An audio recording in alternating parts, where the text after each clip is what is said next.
ચાલો છોકરાઓ, પૃથ્વી sir chemistry YouTube ચેનલમાં તમારા બધાનું સ્વાગત છે। આજે છોકરાઓ આપણે વાત કરવાની છે ગુજકેટ 2021માં પૂછાયેલા પ્રશ્નની અને તમામે તમામનું આપણે વ્યવસ્થિત રીતે સોલ્યુશન છે એ સોલ્યુશન કરશું। આપણી પાસે છોકરાઓ પ્રથમ ક્રમનો એક સરસ મજાનો પ્રશ્ન આવી ગયો છે। જો તો જ્યારે પણ આપણે પ્રથમ ક્રમની પ્રક્રિયાની વાત કરતા છોકરાઓ, તો પ્રથમ ક્રમની પ્રક્રિયામાં આપણને 3 પ્રકારના સૂત્ર મળતા, જેમાંથી આપણે આલેખ બનાવી શકાય। અને આલેખને આપણે કઈ રીતે દર્શાવતા? y બરાબર mx પ્લસ c, આવી રીતે y બરાબર mx પ્લસ c। તો હવે આની વાત કરીએ તો પહેલું સૂત્ર કયું હતું? તો કે ભાઈ પહેલું સૂત્ર આપણી પાસે છોકરાઓ આ હતું। જો ln RT બરાબર minus KT plus ln R0। Ready? ચાલો, બીજું સૂત્ર હતું log RT બરાબર માઇનસ KT ના છેદમાં 2.303 વત્તા log R0। અને છોકરાઓ ત્રીજું સૂત્ર હતું log R0 ના છેદમાં RT બરાબર પ્લસ KT ના છેદમાં 2.303 વત્તા કાંઈ નહોતું એટલે આપણે 0 લખતા। વત્તા આપણી પાસે કાંઈ નહોતું એટલે આપણે 0 લખતા। તો હવે આનો મતલબ શું થયો? તો કે ભાઈ આનો મતલબ આવો થયો કે હવે તમે આ 3 સમીકરણમાં આ બે કિંમત ગોતો ને કે ઢાળ કયો હશે અને આંતરછેદ કયું હશે। તો પહેલા સમીકરણનો ઢાળ થશે માઇનસ કે ના છેદમાં 2.303 અને પ્લસ, જોકે આમાં પ્લસ દર્શાવવાની જરૂર નથી, આપણે ડાયરેક્ટ લખી શકશું કે ભાઈ કે ના છેદમાં 2.303। ચાલો, આવી રીતે। અને આંતરછેદ પહેલામાં આવશે ln R0, બીજામાં આવશે log R0 અને ત્રીજામાં કાંઈ નથી એટલે 0। તો આટલી બધી માથાકૂટ કર્યા પછી હવે આ log R0 upon RT વિરુદ્ધ T નો આલેખની વાત કરીએ તો આનો ઢાળ હવે કયો થશે? તો કે ભાઈ ત્રીજા આલેખ પ્રમાણે પ્લસ કે ના છેદમાં 2.303 કેવો થશે? પ્લસ કે ના છેદમાં 2.303, આવી રીતે। ચાલો, નેક્સ્ટ પ્રશ્ન લઈએ છોકરાઓ। જો અહીંયા આપણને કવિ શું સમજાવવા માંગે છે? પ્રથમ ક્રમની પ્રક્રિયા માટે વેગ અચળાંકનું મૂલ્ય આપી દીધું છે કે ભાઈ કે બરાબર તમારે કેટલું લેવાનું છે? 60 સેકન્ડ ઇનવર્સ। હવે પ્રારંભિક સાંદ્રતાથી, એટલે પ્રારંભિક સાંદ્રતાને હું R0 બરાબર R0 રાખીશ અને T સમયે વધેલી સાંદ્રતા જે RT છે એનું મૂલ્ય 1/16 ભાગના મૂલ્યનું કરવાનું છે। એટલે R0 ના છેદમાં છોકરાઓ આપણે શું આવશે? 1/16, આવું થયું। તો હવે આપણે છોકરાઓ પ્રથમ ક્રમની પ્રક્રિયા પ્રમાણે જોવા જઈએ તો છેદનો છેદ ક્યાં વયો જાય? અંશમાં। એટલે અહીંયા છોકરાઓ આપણે વાત કોની કરવાની છે? T બરાબર 2.303 ના છેદમાં કેનું મૂલ્ય છે 60 અને log R0 કેન્સલ, છેદનો છેદ ક્યાં વયો ગયો? અંશમાં। એટલે log 16 આવશે। લાવો સાદરૂપ આપો આનો। આવડે છે ને લોક જોતા? Very good. તો આપો સાદરૂપ, માણા રાખ્યા છે, સારું કહેવાય। ચાલો, બધા એક માણા લઈને આવ્યા છે, આ છે ગુડ બાબત છે હો। તો અહીંયા આપણને ટી બરાબર કેટલું મળશે? 0.046 સેકન્ડ મળે છે, એટલે કે 4.6 ગુણ્યા 10⁻²। તો ભાઈ અહીંયા આપણને આ બી ઓપ્શન જવાબ મળશે। કયો મળશે? બી ઓપ્શન જવાબ। ચાલો નેક્સ્ટ। અહીંયા જો ભાઈબંધ, અહીંયા આપણને એવું કહેવામાં આવ્યું છે કે જો પરમાણુનો પરમાણુ ક્રમાંક 26 હોય એટલે આપણને માહિતી જે આપેલી છે ને લાલા, એ Z બરાબર 26 આપ્યું છે. કોણ છે Z બરાબર 26? તો કે ભાઈ Fe છે. એટલે આપણે Fe ની વાત કરીએ તો શું લખાય? આર્ગોન કમ્પ્લીટ 3d6 અને અહીંયા આવી જશે 4s2, 3d6 4s2. તો હવે છોકરાઓ તમે Fe+2 ની વાત કરો ને, કેમ કે જો આપણે જલીય દ્રાવણમાં એની દ્વિસંયોજકની વાત કરવાની છે, એટલે અહીંયા આવશે આર્ગોન કમ્પ્લીટ અને 3d6. હવે ભાઈબંધ હું ડી કક્ષકમાં 6 ઇલેક્ટ્રોનની ગોઠવણી કરવા જાઉં તો કઈ રીતે આ 6 ઇલેક્ટ્રોન ગોઠવાશે? તો કે ભાઈ 1 2 3 4 5 અને 6. તો અહીંયા આપણને અયુગ્મિત ઇલેક્ટ્રોન કેટલા મળ્યા? 4. છોકરાઓ અયુગ્મિત ઇલેક્ટ્રોન 4 હોય તો એની ચુંબકીય ચાક માત્રા કેટલી થાય?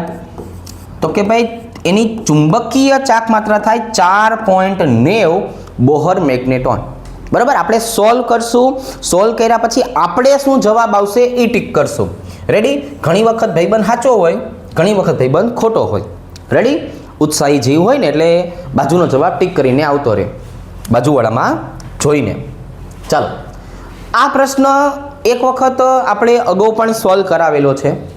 52મા પ્રશ્નની જો આપણે વાત કરીએ અને 53મા પ્રશ્નની વાત કરીએ, જો બંને પ્રશ્ન પૂછાયેલા છે. જ્યારે ભાઈબંધ બેઝિક માધ્યમ શબ્દ આવે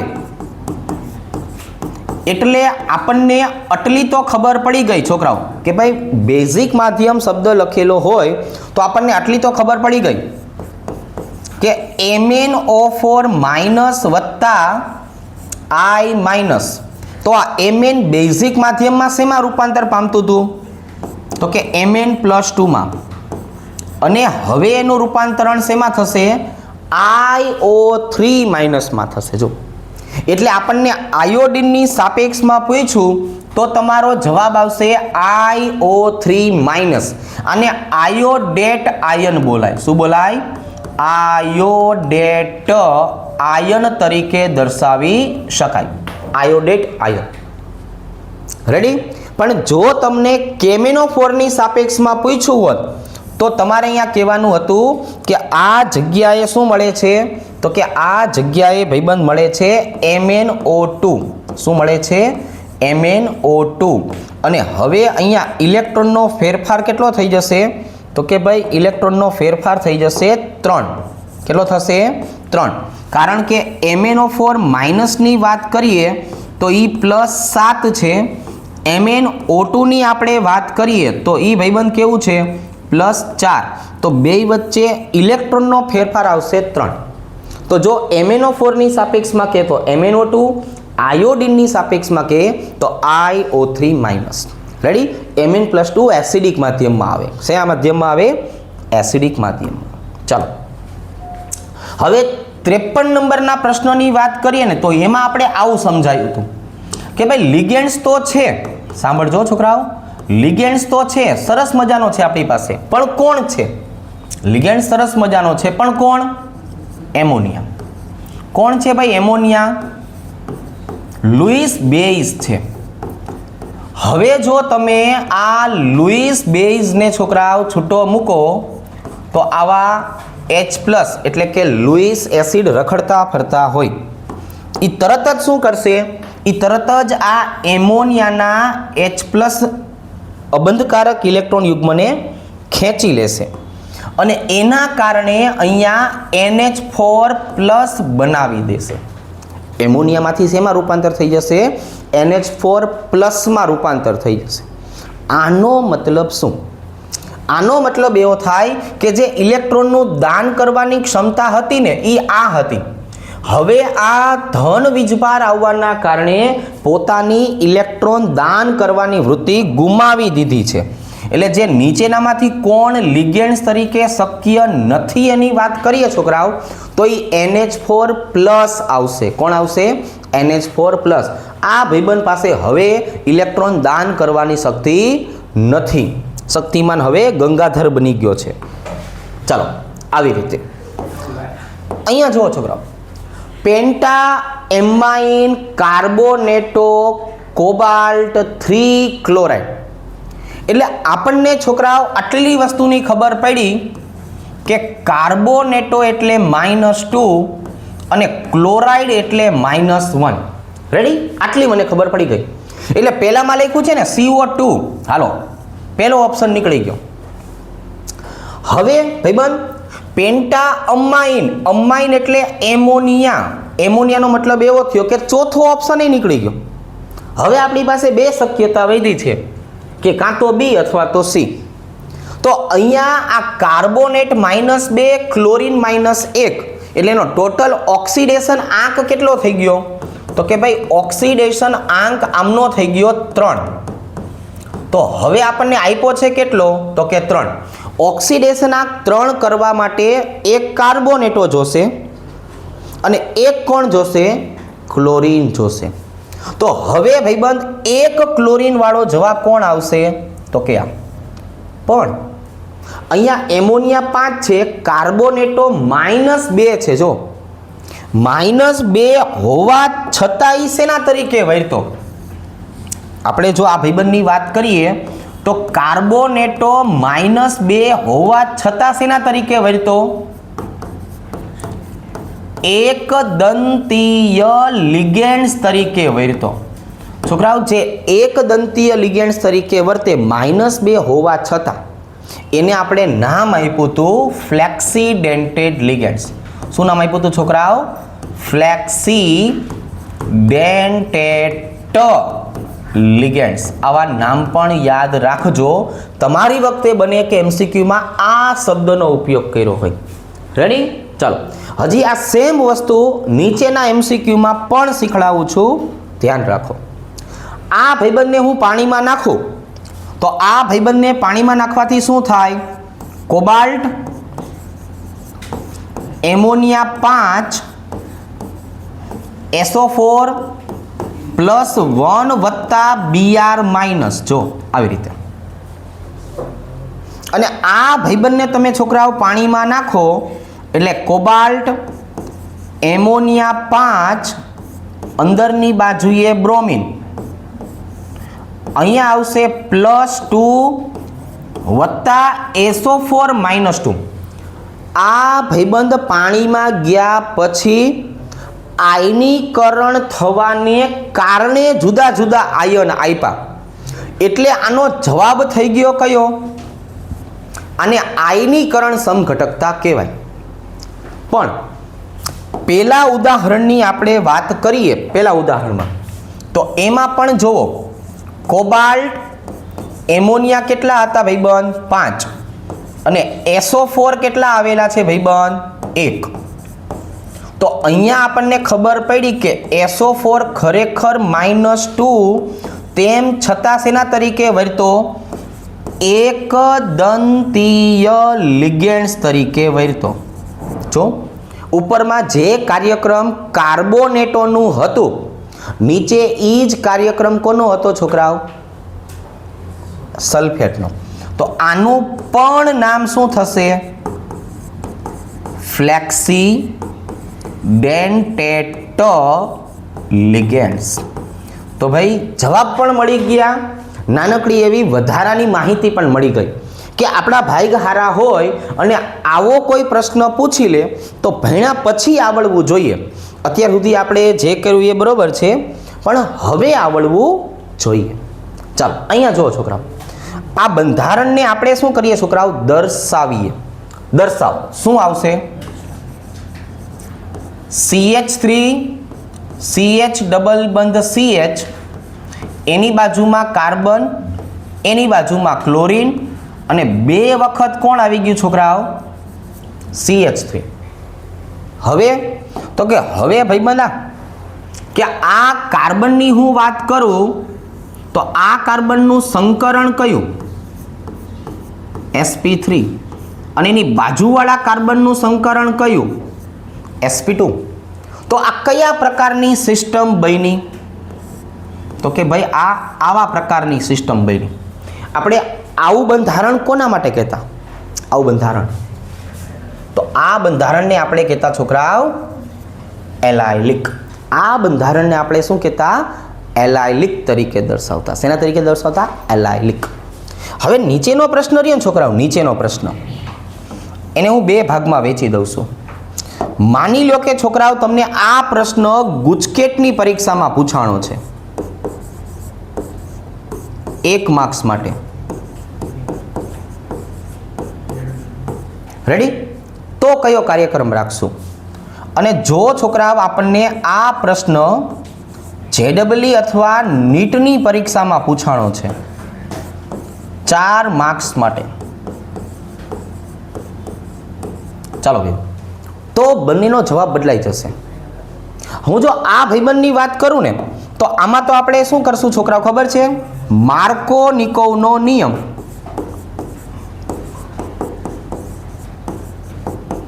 આની જો આપણે છોકરાઓ વાત કરીએ તો અહીંયા ભાઈબંધ કોણ આવી ગયું? માર્કોનિકોવનો નિયમ. શું હતો માર્કોનિકોવનો નિયમ? યાદ કરો ને જરાક. ઓછા હાઇડ્રોજન વાળા કાર્બન સાથે આપણે આને જોડી દેવાનું છે.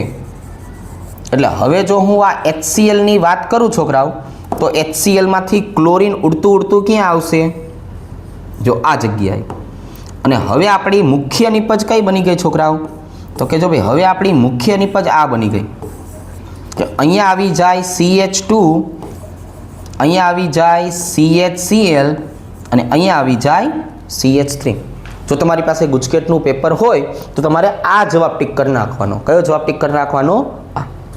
પણ તમારે ઉત્સાહભેર આગળ વધવું છે જીવનમાં અને જેડબલઈ નીટના MCQ સોલ્વ કરવા છે તો એની ક્રિયાવિધિ સમજવી પડે. શું સમજવી પડશે છોકરાઓ?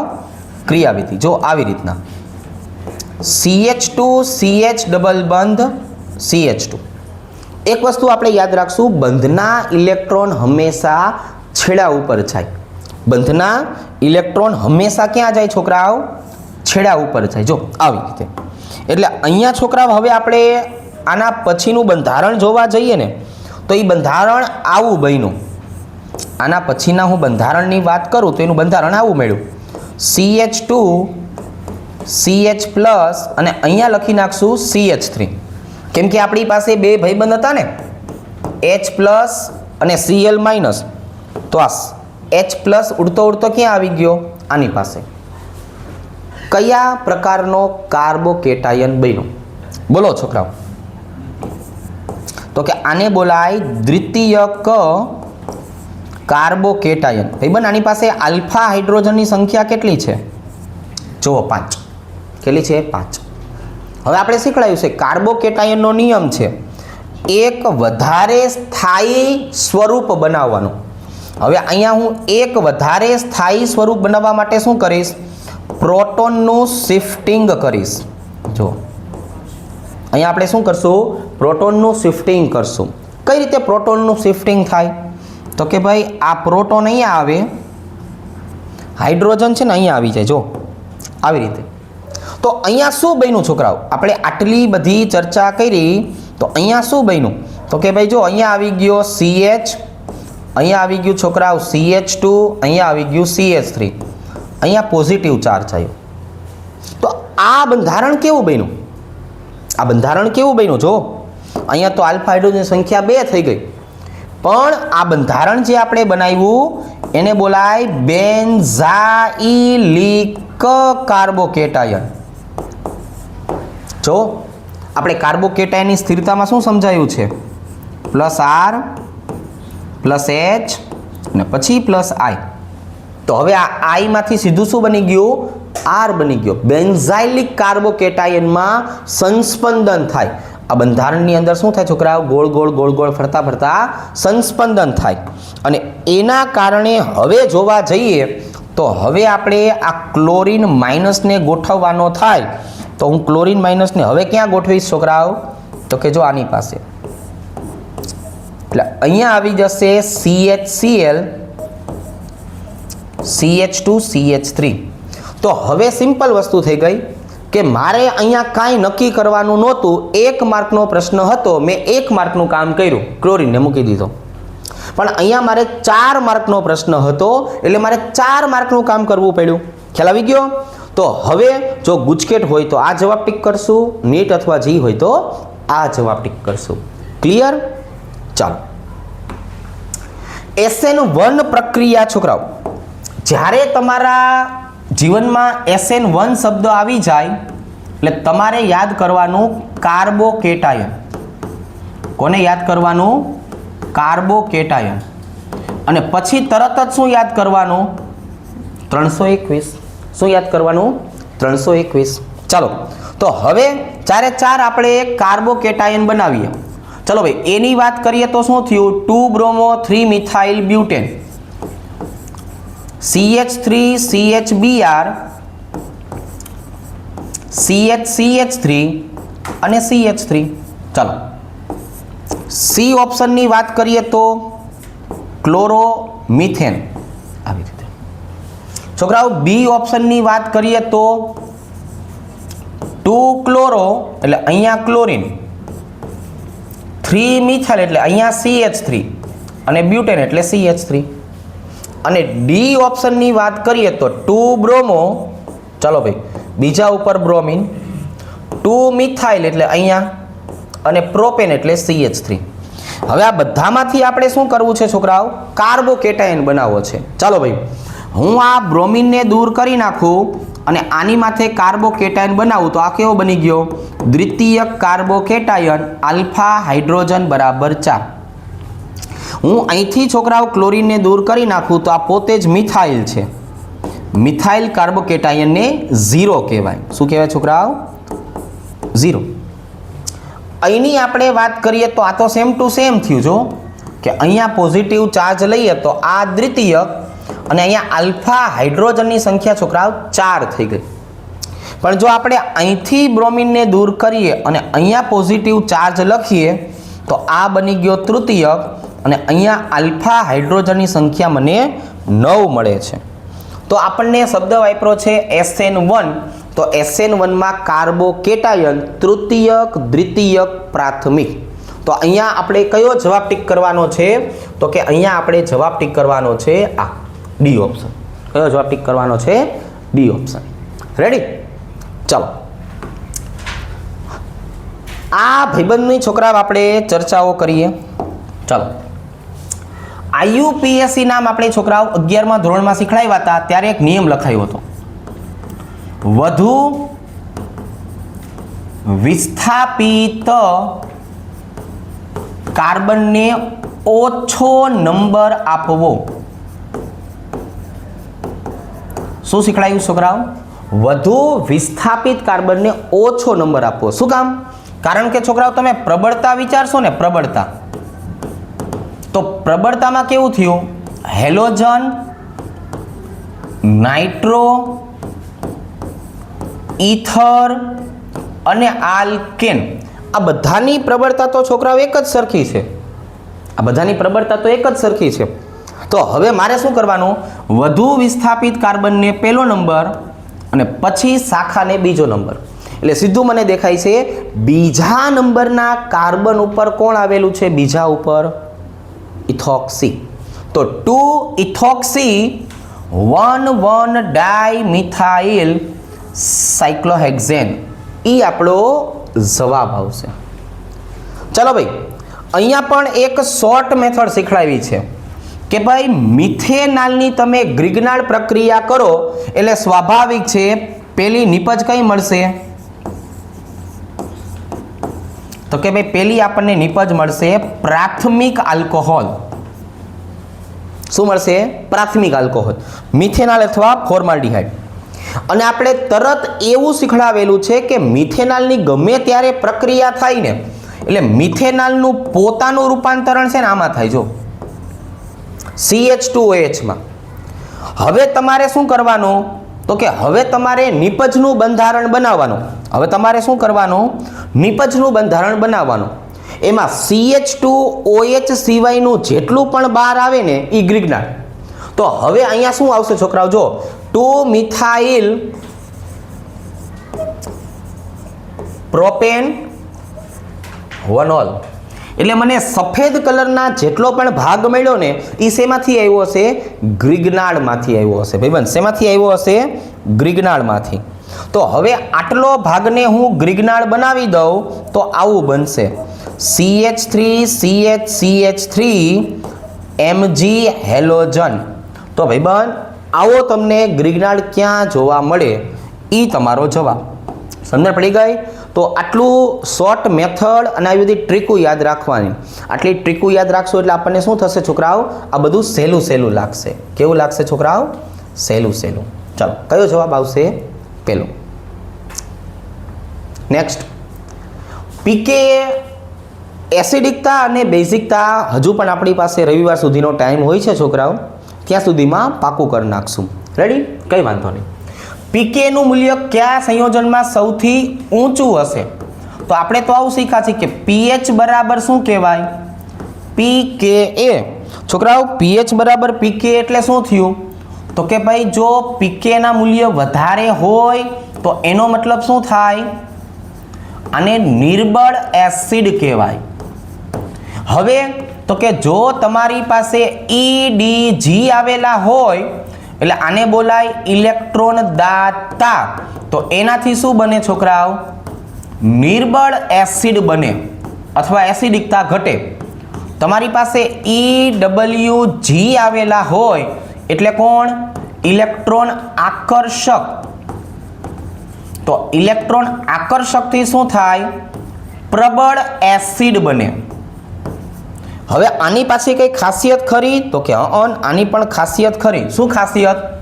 કે આ PKW કીધું છે એ સોરી એ આ PKA ના મૂલ્યને કેવા લઈ જશે છોકરાઓ? ઉપર ઇન્ક્રીઝ કરશે. અને આ પ્રબળ હોય એટલે PKA ના મૂલ્યને કેવા કરશે? ડિક્રીઝ કરશે, નીચે. તો જો ભાઈબંધ મને 1, 2 અને 3 એ ત્રણે ત્રણ કોણ આપેલું છે? EWG આપેલું છે. એ બધા જ શું કરશે? તો કે આ બધા જ PKA ના મૂલ્યને ઘટાડશે.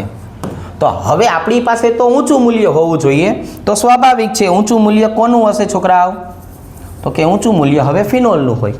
કોનું હોય? ફિનોલ. ચાલો, એલાઇલ આલ્કોહોલમાંથી પ્રોપિનાલ બનાવવું છે. પહેલાં તો મને એ ખબર હોવી જોઈએ છોકરાઓ કે એલાઇલ આલ્કોહોલ એટલે શું? બોલો, એલાઇલ આલ્કોહોલ કોને કહેવાય? તો કે CH2 ડબલ બંધ CH CH2OH આને એલાઇલ આલ્કોહોલ કહેવાય. હવે તમે છોકરાઓ આની પ્રક્રિયા કરશો તો પ્રક્રિયા કરવાથી નિપજ શું મળે છે? પ્રોપિનાલ બને છે. એટલે કે CH2 ડબલ બંધ CH CHO. તો હવે આમાં થઈ શું ગયું? તો કે ભાઈ જે આટલો ભાગ હતો કે નહીં એનું રૂપાંતર આમાં થઈ ગયું. આટલો ભાગ એનું નામ શું છે? આટલો ભાગ એનું નામ તો કે આને બોલાય પ્રાથમિક આલ્કોહોલ. આટલા ભાગને બોલાય પ્રાથમિક આલ્કોહોલ. જો આવી રીતે. અને આને શું બોલાય? આને ભાઈબંધ આને આલ્ડીહાઇડ. તો પ્રાથમિક આલ્કોહોલમાંથી આલ્ડીહાઇડ કોણ બનાવે? આપણી પાસે એક જ ભાઈબંધ છે ખાવા પીવા. બોલો ભાઈબંધ? PCC. એટલે આપણો જવાબ કોણ આવશે છોકરાઓ? PCC. પણ કહેવાનો મતલબ કે તમને બધી માહિતી ખબર હોવી જોઈએ. ખાલી જવાબ ટીક કરવાનો થતો નથી. આપણી માટે કોઈ બીજો પ્રશ્ન પૂછી લીધો તો આપણને એ પ્રશ્ન આવડવો જોઈએ.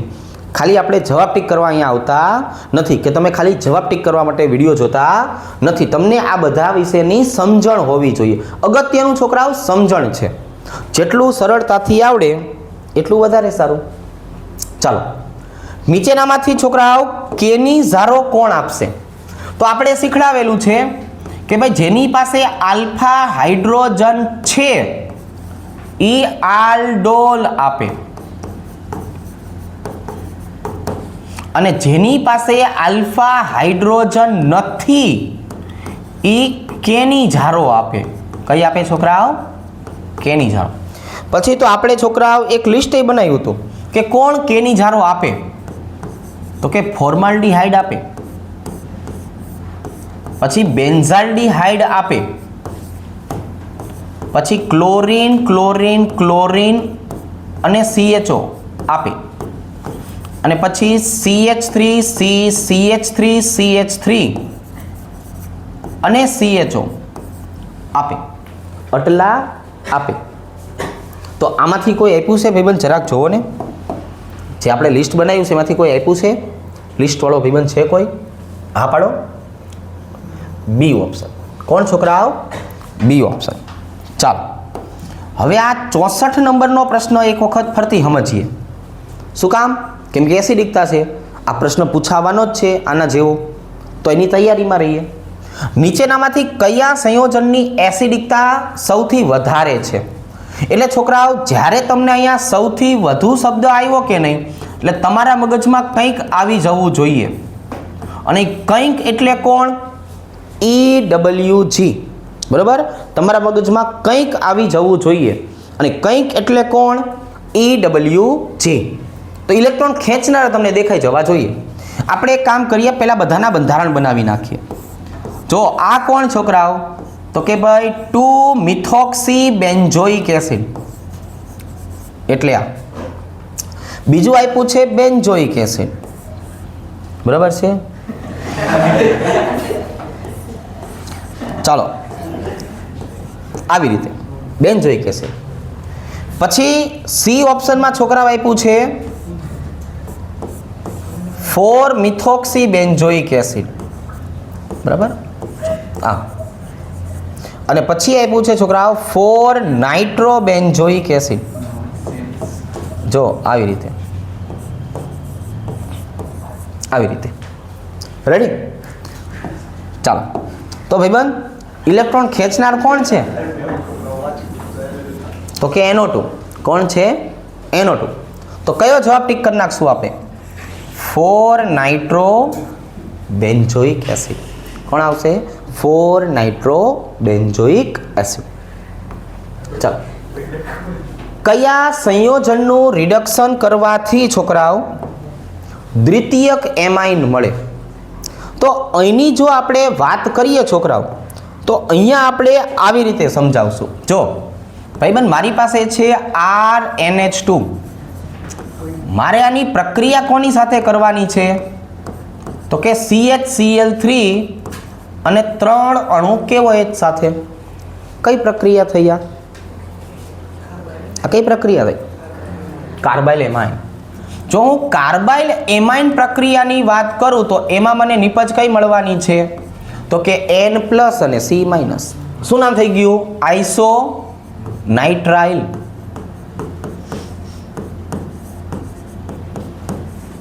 તો હવે છોકરાઓ આ આઇસોનાઇટ્રાઇલની જો આપણે વાત કરીએ તો આ આઇસોનાઇટ્રાઇલનું હું લિથિયમ એલ્યુમિનિયમ હાઇડ્રાઇડની હાજરીમાં શું કરીશ? રિડક્શન. એટલે આમાંથી એક નિપજ મળશે RNHCH3. તો આની ખાસિયત એવી છે કે જે પણ તમે નિપજ બનાવશો કે નહીં, એના નામની શરૂઆત ક્યાંથી થશે છોકરાઓ? N-મિથાઇલથી થશે. ક્યાંથી થશે? N-મિથાઇલથી. અને આ N-મિથાઇલથી શરૂઆત થઈ એટલે આને બોલવામાં આવશે દ્વિતીયક એમાઇન. એટલે આને શું બોલવામાં આવશે? દ્વિતીયક એમાઇન. તો એ આપણને ભાઈબંધ ક્યાં જોવા મળ્યો? આ આઇસોનાઇટ્રાઇલ તરીકે. જો આવી રીતના. હવે આ જો હિન્સબર્ગનો પ્રક્રિયક, હું હિન્સબર્ગ શબ્દ બોલું એટલે પહેલા મને શું યાદ આવશે? તો કે ભાઈ બેન્ઝીન સલ્ફોનાઇલ ક્લોરાઇડ. પછી આ હિન્સબર્ગના પ્રક્રિયકથી શું થતું હતું? તો કે આ કેન્સર પ્રેરક હતો. એટલે હાલના સમયમાં આનું રિપ્લેસમેન્ટ કરવામાં આવ્યું. અને આનું રિપ્લેસમેન્ટ કોનાથી કરવામાં આવ્યું છોકરાઓ? તો કે ભાઈ આનું રિપ્લેસમેન્ટ કરવામાં આવ્યું પેરાટોલ્યુઇન સલ્ફોનાઇલ ક્લોરાઇડ. આ ક્યારે વપરાય છે? આ હાલના સમયમાં વપરાય છે. પણ બે ભાઈબંધની આપણે વાત કરીએ, જૂના અને નવા, કામ કરવાની રીત એક જ સરખી હોય. કોની ભેગું કામ કરશે? પ્રાથમિક અને દ્વિતીયક ભેગું. કોની ભેગું કામ નહીં કરે? તૃતીયક ભેગું. અને તૃતીયક ભેગું કામ ન કરવા પાછળનું કારણ જો તમને પૂછી લે તો તમારે કહી દેવાનું છે કે આમની પાસે કોઈ હાઇડ્રોજન આવેલો નથી.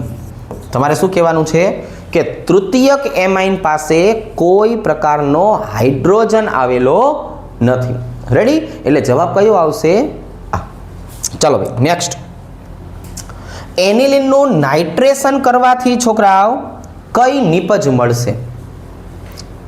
તો અહીંયા હું લખીશ કે ભાઈ હું ઓર્થો નાઇટ્રો એનિલિનની વાત કરું તો એ 2% મળશે. હું મેટા નાઇટ્રો એનિલિનની વાત કરું તો એ 47% મળશે. અને પેરા નાઇટ્રો એનિલિનની વાત કરું તો એ 51% મળશે. એટલે મને નિપજ તો બધી મળશે, પણ મારે તમને જે સમજાવવાનું છે એ તો આ છે ને કે એનિલિન પોતે કેવો છે છોકરાઓ?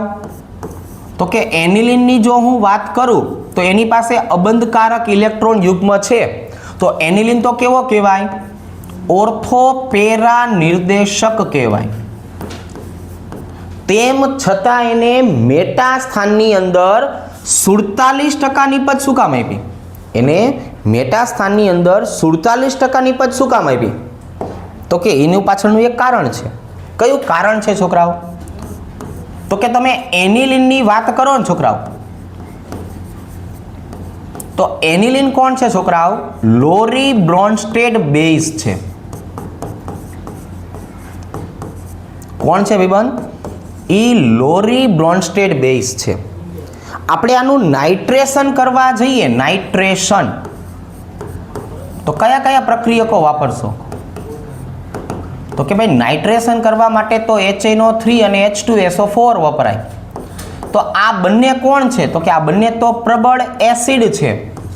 અને બંને પ્રબળ એસિડ એટલે કોણ છોકરાઓ? તો કે આ પ્રબળનો મતલબ એવો થયો કે હવે આ અબંધકારક ઇલેક્ટ્રોન યુગ્મનો સ્વીકાર કોણ કરી લેશે? આ H+. અને એ અબંધકારક ઇલેક્ટ્રોન યુગ્મનો સ્વીકાર કરે એટલે હવે એનું રૂપાંતરણ શેમાં થઈ ગયું છોકરાઓ? તો કે જો એનું રૂપાંતરણ થઈ ગયું NH3+ એનિલિનિયમ કેટાયનમાં. શેમાં થઈ ગયું છોકરાઓ? Anilinium cation. તો હવે આની ઉપર જ્યારે પોઝિટિવ ચાર્જ આવ્યો કે નહીં, હવે એ શેમાં રૂપાંતર પામશે છોકરાઓ? હવે એ રૂપાંતર પામશે મેટા નિર્દેશકની અંદર. હવે એ શેમાં રૂપાંતર પામશે? મેટા નિર્દેશકની અંદર. એટલે તમારો જવાબ આવશે ઉપરના બધા જ. રેડી? ચાલો. આ 68મો પ્રશ્ન શું કહે છે કે ગ્લુકોઝના બંધારણમાં 6 કાર્બન પરમાણુઓ સરળ શૃંખલામાં જોડાય એની સાબિતી કઈ પ્રક્રિયાથી મળશે? તો કે HI સાથેની પ્રક્રિયા કરવાથી. ભાઈબંધ આ HI સાથેની પ્રક્રિયા કરે તો નિપજ કઈ મળે? તો કે ભાઈ નિપજ મળશે નોર્મલ હેક્ઝેન. આ નોર્મલ હેક્ઝેન મેળવ્યું અને એને સાબિત શું કર્યું? 6 કાર્બન પરમાણુની શૃંખલા. આ 2021 હતું, આ 2026 ચાલે છે. કવિને એમ થાય કે હું બ્રોમિન વાળી પ્રક્રિયા આપી દઉં, તો બ્રોમિન સાથે શું થાય? તો કે ભાઈ બ્રોમિન સાથે પ્રક્રિયા કરશો તો ગ્લુકોનિક એસિડ આપશે. ખાલી ગ્લુકોનિક એસિડ આપશે એમ નહીં, એ શું સાબિત કરશે? બોલો ભાઈ, શું સાબિત કરશે?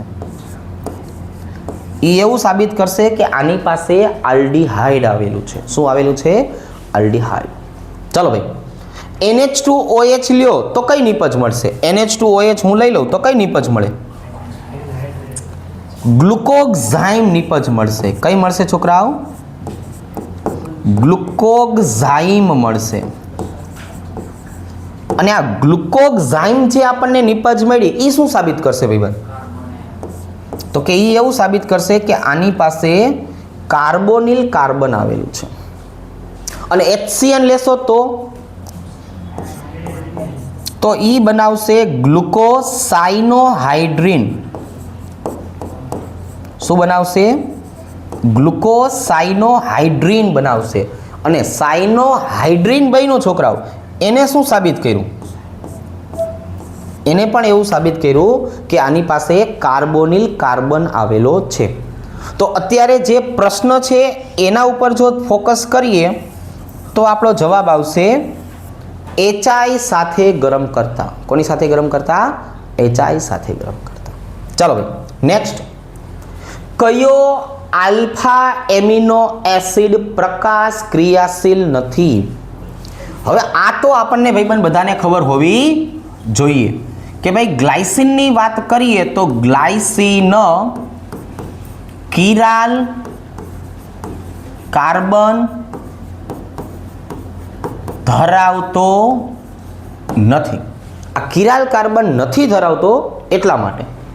અને ડીએનએમાં નીચેનામાંથી કયો બેઝ નથી? હવે આ મને લાગે છે રોજ એક વખત આવતો હોય ને એવો પ્રશ્ન થઈ ગયો છે, બરાબર? યુરેસિલ. ચાલો, નીચેના દ્રાવણોમાંથી કયા દ્રાવણનું ઉત્કલન બિંદુ સૌથી નીચું છે? તો આ તો ભાઈબંધ સિમ્પલ વસ્તુ છે કે ઉત્કલન બિંદુ ચલે છે સંખ્યાત્મક ગુણધર્મ.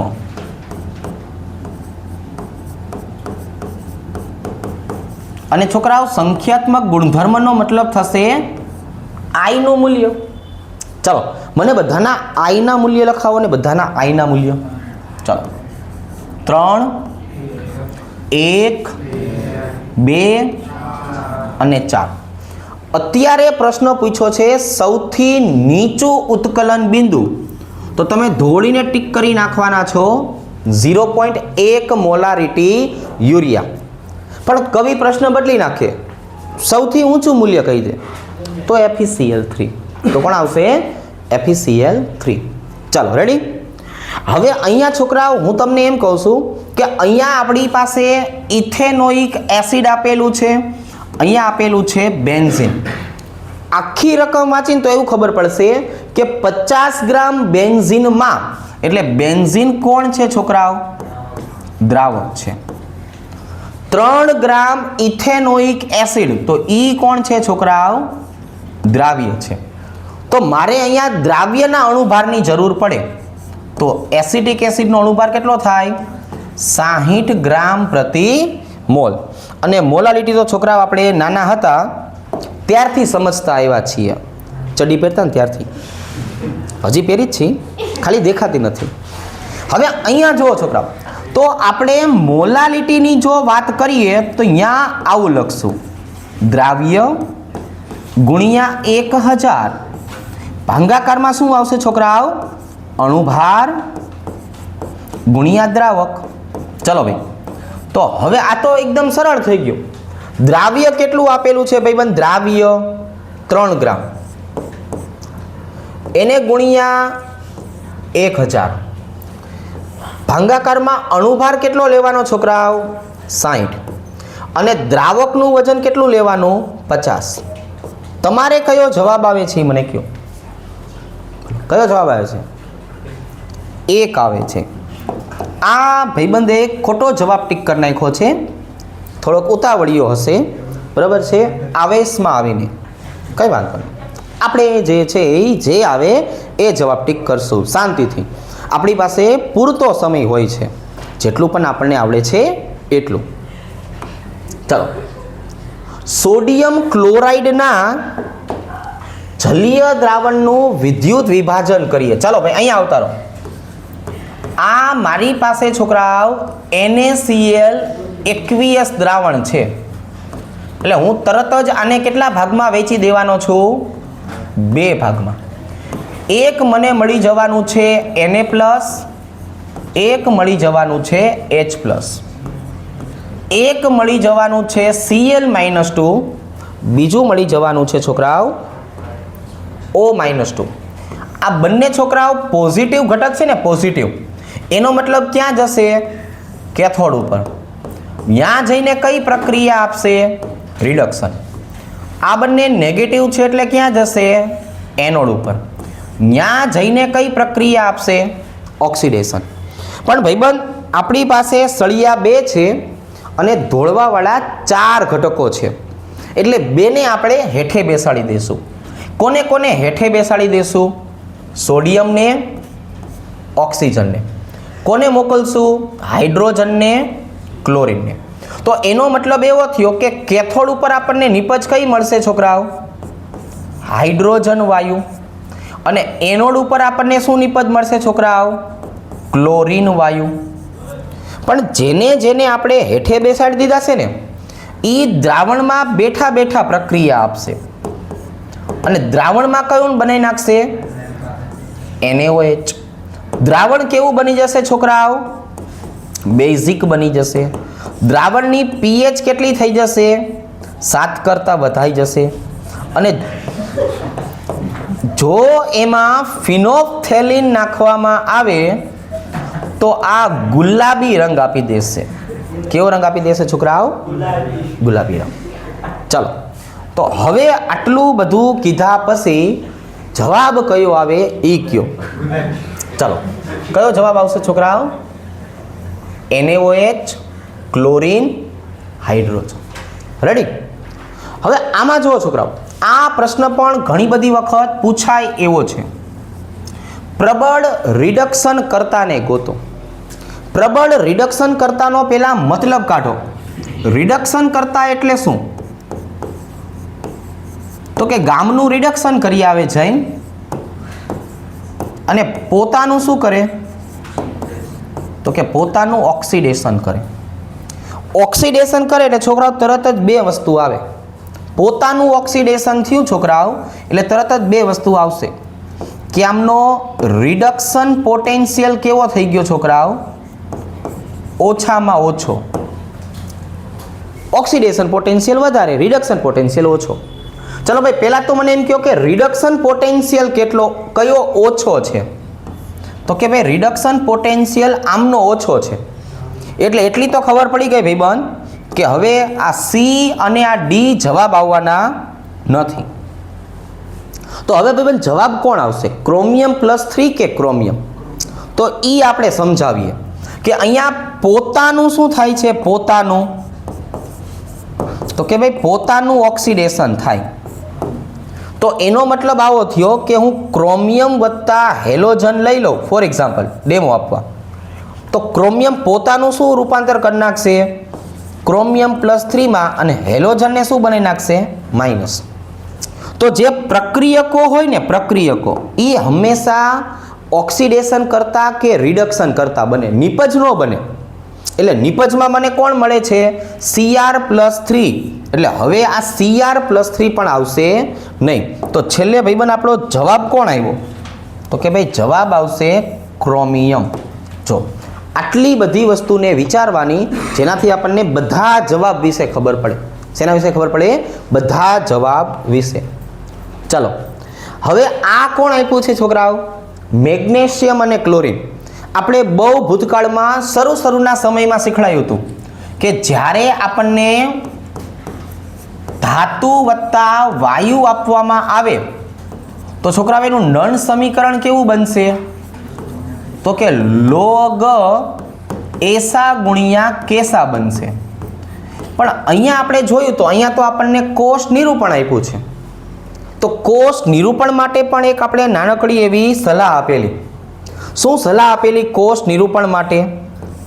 કે તમારી પાસે આજે ક્ષારક સેતુ છે ને, ક્ષારક સેતુ, એ ક્ષારક સેતુના છોકરાઓ બે ટાંગા કેમાં હોવા જોઈએ?